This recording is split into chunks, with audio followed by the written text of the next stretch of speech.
Unsafe services can pose a real danger to the occupants of buildings and can be damaging to the building itself. There may be older services and routes within the building which may not be known or recorded on any plans. It is therefore important that volunteers undertaking the checks understand when to engage the services of a suitably qualified or registered contractor. It is important to make sure that the heating and the hot water systems are working safely and provide the required levels of heat and hot water. Some buildings may have separate systems, so it's important to check both well in advance of the colder autumn and winter months. Maintenance tasks for volunteers are limited to checking the operation.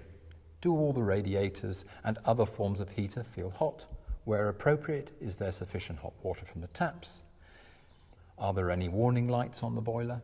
If there are any faults or concerns, the checks and repairs must only be carried out by registered contractors who should also be engaged to carry out an annual inspection of the whole system. Check the condition of the external flue to make sure that it's not obstructed and that any safety guards are secure. Many rural churches may not be connected to the mains gas and may have bottled gas or an oil tank near the church. It's important to check the general condition of the containers and to make sure that they are secure and that there is sufficient fuel.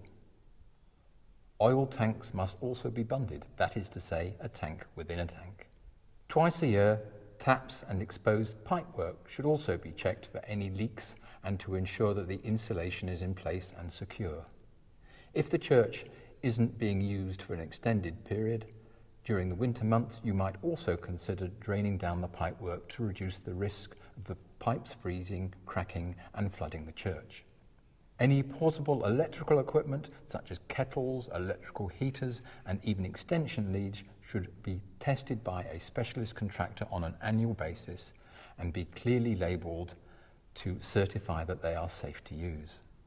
Lighting and light fittings and emergency lights, if you have them, should be regularly checked and blown lamps replaced. This needs to be done safely and with any new lamps being LEDs or low energy when LED replacements are not available. The fixed electrical installation, including any emergency lighting, will also need an annual routine check. It's a good idea to check emergency lighting when other fire equipment is being tested.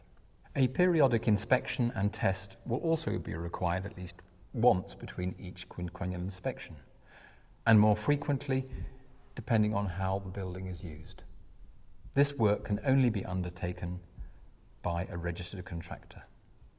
Keep a log at the church of each inspection so that you can monitor and track the inspections along with a record of any repairs undertaken, which will also need new tests and certification.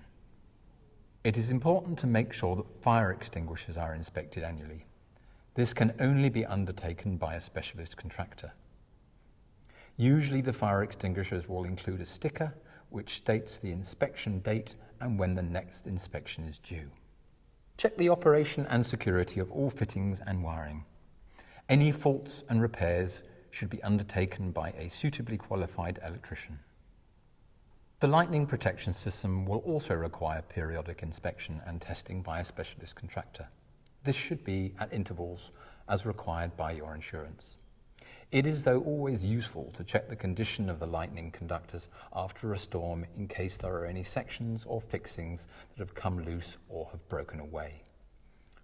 Record any faults that you find and report them to a specialist contractor to undertake the necessary repairs. If you have a fire alarm, this should be serviced on an annual basis.